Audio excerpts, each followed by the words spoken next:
Hello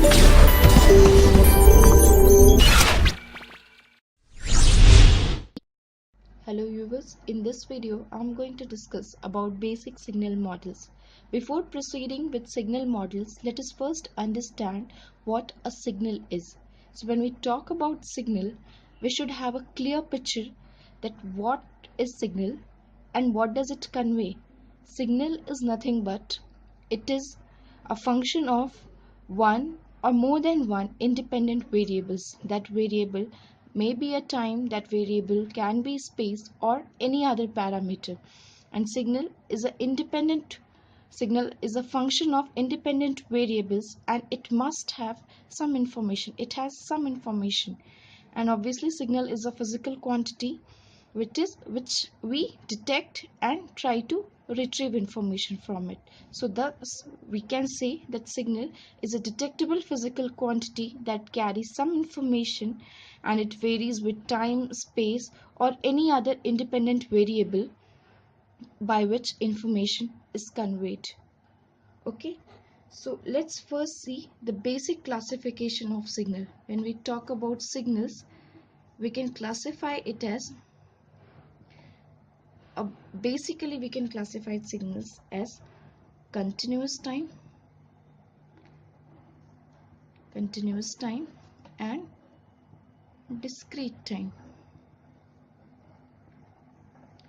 One thing before this, whenever we start plotting a signal, this is a time axis and this is the amplitude axis. If at each and every instant of time we are taking into consideration the signal's value, then we say that the signal is continuous time signal. And when we are discretizing this time axis, then we talk about discrete time signal. Remember, discrete time signal can take any value from the infinite amplitude levels, but it must be discrete in nature, in time axis. That means we will take a particular sampling interval, we take TS. In further videos I will talk about it, I'll elaborate upon it. But in time it will be discrete in nature, discrete time signals, and continuous time nature will be continuous in nature even in time domain. Okay, mathematically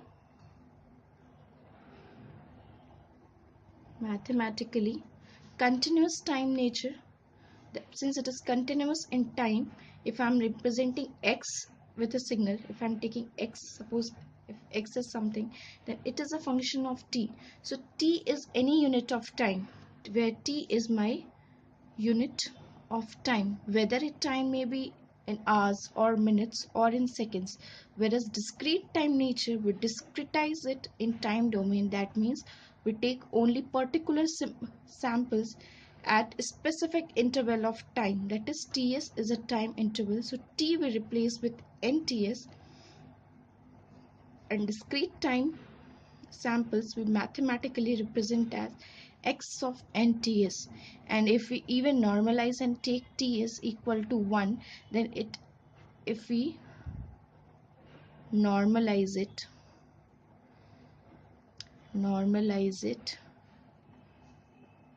and take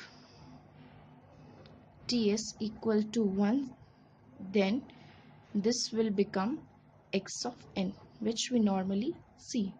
So discrete time signal mathematically is represented as x of n, whereas in an integer, and mathematically continuous time signal is represented as x of t, where t is a unit of time. The time may be seconds or minutes or an hour or anything.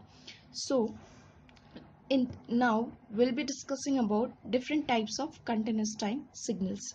So let's begin.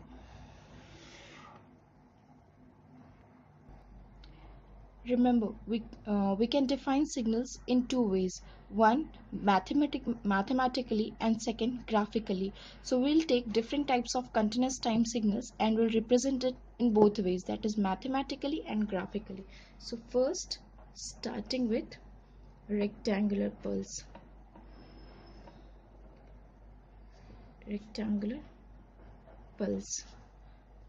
So rectangular pulse, we represent as, graphically we can represent it as, in some, I'm taking some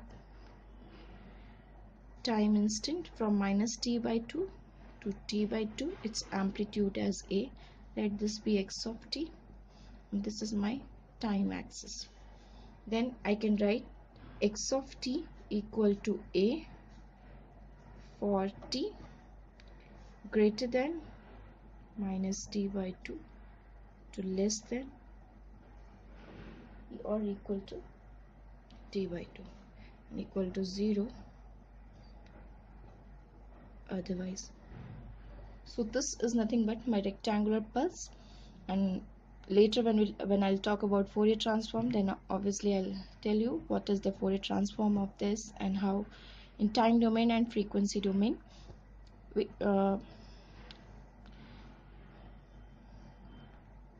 later when I'll be discussing the Fourier transforms, then I'll discuss about how this rectangular pulse will become a sync pulse in frequency domain. So next signal, so this is a basic, these are few of the basic continuous time signals. The next is triangular pulse.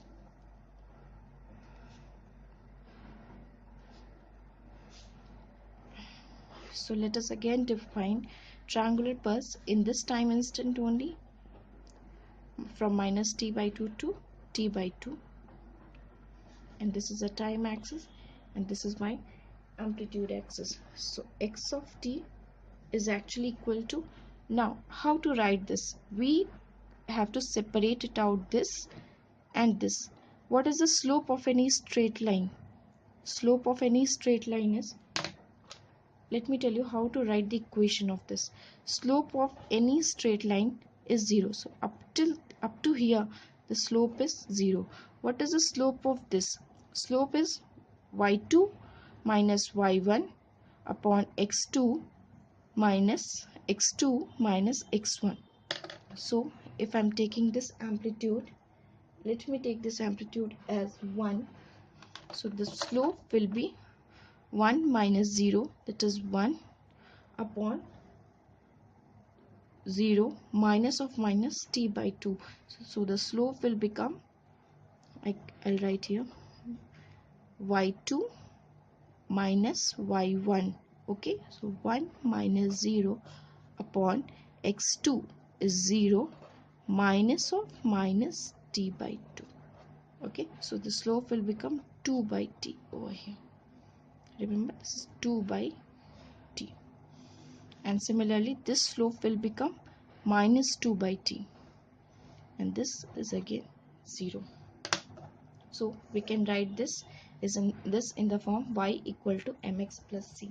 So this will become 2 by t, this is y, x of t, 2 by t into what is x, this is x, this is 2 by t into t plus 1 in the limits t greater than equal to minus t by 2 to t less than 0 and equal to minus 2 by capital T, y equals to m, this slope, into x, that is this x, what is x? X is t here, simple y equal to mx plus c formula, and plus 1 in the limits t greater than 0 and less than equal to t by 2. I hope this is clear how to represent any triangular pulse in its mathematical form. This is a mathematical form of a signal and this is a graphical form of signal. We must know how to represent signal mathematically as well as graphically, and do the vice versa conversion. If a signal is given in graphical form, we must know how to represent it in mathematical form, and if a signal is given in mathematical form, we must know how to draw its graph. Okay, so this was my rectangular pulse, this is triangular pulse.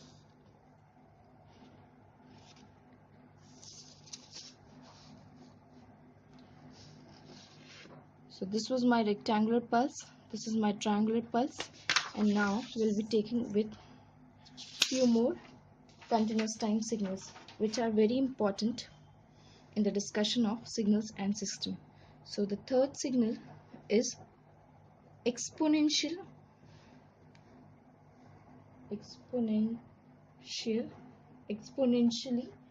increasing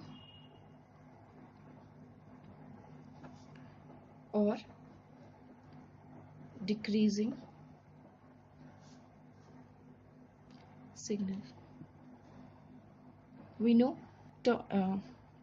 exponential increase and or exponential decrease becomes one of the very important continuous time signal for us to understand how it is represented. Whether we talk about capacitor charging or inductor charging, we always talk in terms of exponential rise, that is exponential increase, and same way whether we talk about inductor discharge or a capacitor discharge, we always talk in terms of exponential decrease. So thus exponential plays a very crucial role in any mathematical representation of voltage or current.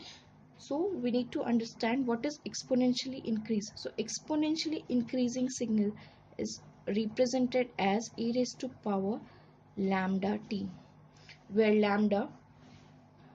lambda is rate of increase in terms of exponentially increasing signal or decrease in terms of increase or decrease in terms of exponentially decaying signal. So when we talk about exponentially increasing signal, remember when we put t equal to 0, this is a time axis, anything e raised to the power 0 is always equal to 1. So at t equal to 0 instant, at t equal to 0, the value of either exponentially increasing signal or exponentially decreasing signal, this is always 1.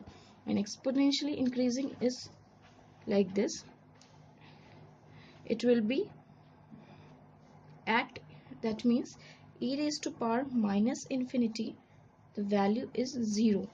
E is to minus infinity is infinitesimally small value, very negligible value, and it at e to the power infinity, that is at lambda equals to infinity, this value will become infinity. See, it is tending towards, this value is tending towards infinity, and this value will tend towards 0. So you should have a clarity of this value, that is at lambda equal to minus infinity, the value will be 0, and at lambda equal to infinity, the value will be infinity, because the function is exponentially increasing function is e raised to power lambda t.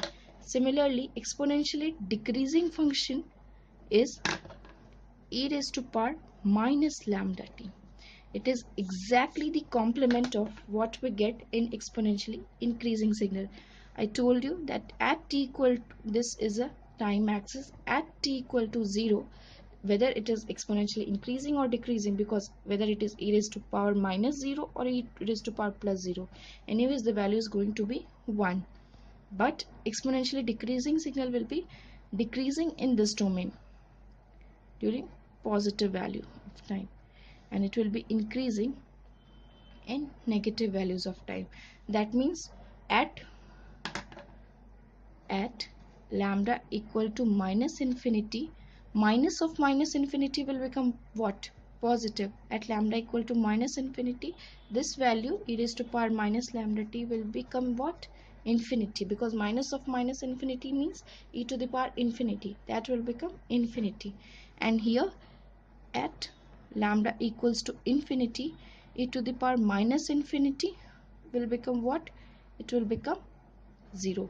So at t tends, when t is tending towards infinity, decreasing signal will become 0, and at when t is tending towards minus infinity, this decaying function will become 0. And I told you that lambda is nothing but it is a rate of increase or decrease. It tells about at what rate my signal, whether it is a current signal or a voltage signal, that value at what rate it is decreasing or it is decaying. Next is sinusoidal signal. Remember, sine and cosine together is called as sinusoidal signal. We always have misnomer that only sine function is called as sinusoidal signal. No, but Sine and cosine together, even it is a cosine pulse, we can call it as sinusoidal signal. Even it is a sine, we can call it as sinusoidal signal.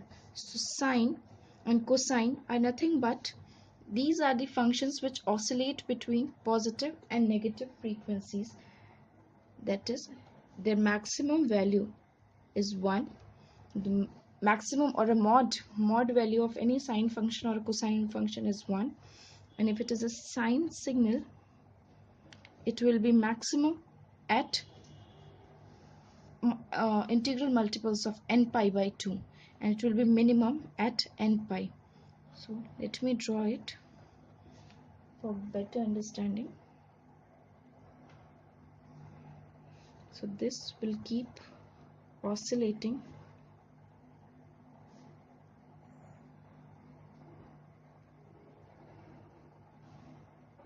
between these.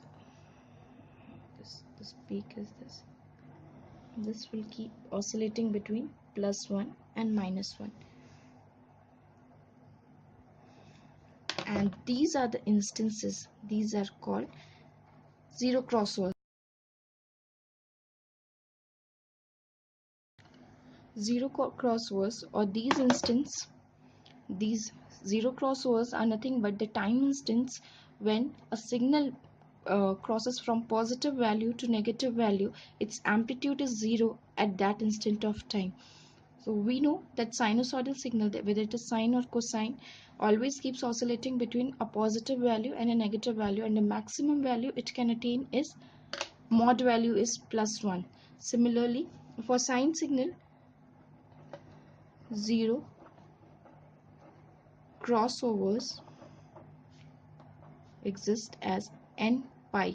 That means these are the where n is any integer.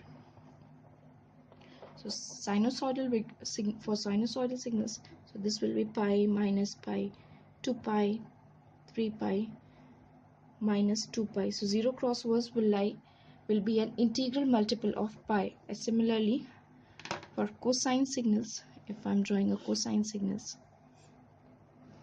how the cosine signal will be, it will be, this is a time axis and this is a amplitude axis, and the maximum value of amplitude it can attain is 1 and minimum value is -1. This is cosine pulse or a cosine signal. So zero crossovers for cosine signal will be integral multiples of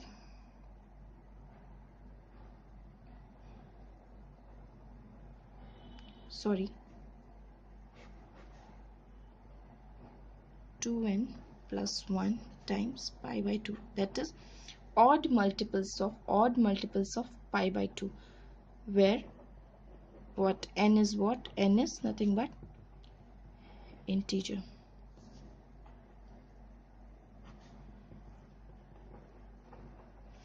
See here, this value will be, and zero crossovers of what, the time instances where the amplitude will become 0. See, the signals will keep oscillating from positive value to negative value infinite times. It won't have any damping. This is undamped oscillation. If we talk about the zeta value will be 0. Let's not get into control systems. So the zero crossovers will be 2n plus 1 times pi by 2. Putting n equal to 0, see, it is pi by 2. This value will be pi by 2. Then n equal to 1, it will become 3 pi by 2. So odd multiples of pi by 2. This will be 5 pi by 2.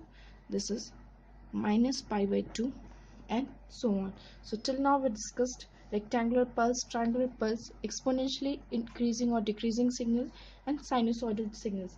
So now we'll be discussing about unit ramp and delta functions.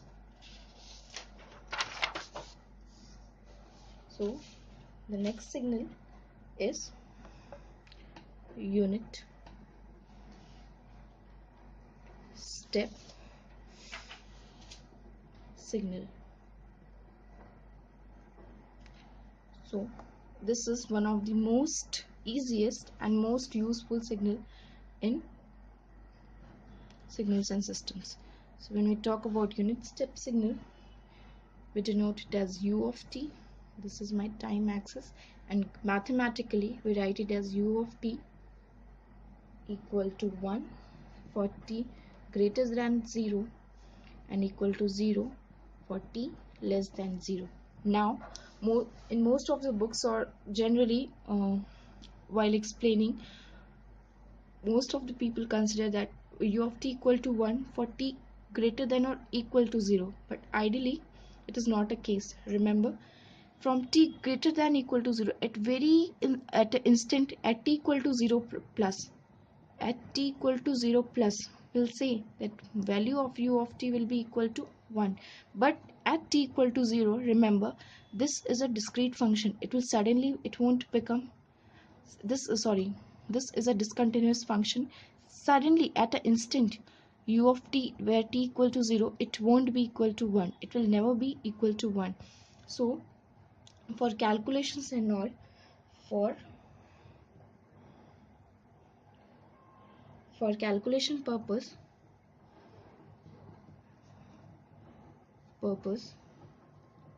we can take u of t at t equal to 0. We can take various values, that is, we can take it as 0 also, we can take it as 1 also, and the most appropriate value is 1 by 2. And even these two are preferred, but not a lot. The most preferred value for u of t at t equal to 0 is 1 by 2 for calculation. But remember, this is a point at t equal to 0. This is a point of discontinuity.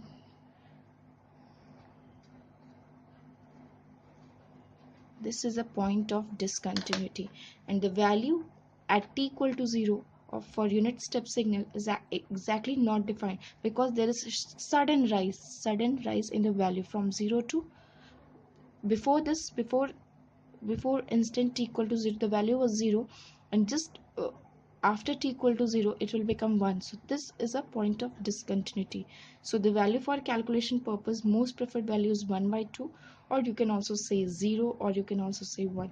This value is found out using limiting theorem. Okay, so the next signal is unit ramp signal. When we talk about unit ramp signal, the graphical representation will go as this. Its slope is t, and this is my time axis. Sorry, its slope is 1. This is my time axis, and this is my amplitude axis. And mostly we represent unit ramp signal with the notation r of t. And r of t is actually equal to t. Simple value. How am I writing it as t? See, this is a straight line. And what is the equation of straight line? Y equal to mx plus c. So this is a y. So r of t equal to m. What is slope? Slope is 1. And what is x? X is t. And what is the intercept? Is there any intercept value? Intercept is 0. So y equal to mx plus c. Even if you know the basic concept of math, you can easily understand why is it t. R of t is actually equal to t. And later we'll discuss that unit ramp is nothing but integration of step signal. So step signal is 1, then its integration will become t. Anyways, we'll discuss that later.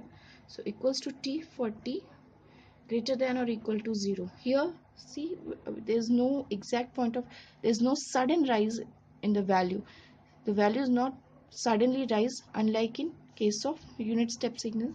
So at point t equal to 0, the value is t. It's defined. Okay, and equal to 0 for t less than 0. So this is my unit ramp signal. Next, most important signal model in signals and system is unit impulse signal, which is also known as delta Dirac delta Dirac function, because it was introduced by Paul, it was introduced by Paul Dirac. So to honor the scientist, the name of unit impulse signal is also known as delta Dirac function. To represent this, see, remember, this is unit impulse signal is a signal at any instant of time. Its value will be 0, and at t equal to 0 its value is infinity. Remember, the signal's strength we always give in terms of unit in unit impulse signal, the value is always given at only one instant, that is at t equal to 0. So let me explain it more clearly. The symbol is this. So del of t is equal to 0 for t not equal to 0, and is not equal to 0 for t equal to 0. Remember, the value is non-zero only at t equals to 0. At this instant, at a very instant, the value is not equal to 0. And the most importantly, why is it called unit? This unit is not the value of the signal. This is the strength of the signal, that is area of the signal. So the area is given by integral minus infinity to infinity del of t dt equals to 1. Since the area under this impulse is 1, that is why it is called as unit impulse signal. So this is nothing but the area. With impulse, whatever number we indicate is the area of the impulse. It is not the magnitude. It is always, remember, it is the area. And why is it called unit? Because the area under this delta Dirac function is 1. I hope this is clear. This is a very important signal, and it plays a very crucial role in signals and system. And one last signal before I wind up, I would like to discuss is signum function. Signum function. Signum function is nothing but, we can say, it is graphically represented as, if this is my time axis, this is the value for t greater than 1 is 1, and for t less than 1 the value is minus 1, and it is written as, nomenclature given as SGN of t. Signum of t is equal to 1 for t greater than equal to 0, although even this is a point of discontinuity, but we consider at t equal to 0 the value is 1, and at t equal to,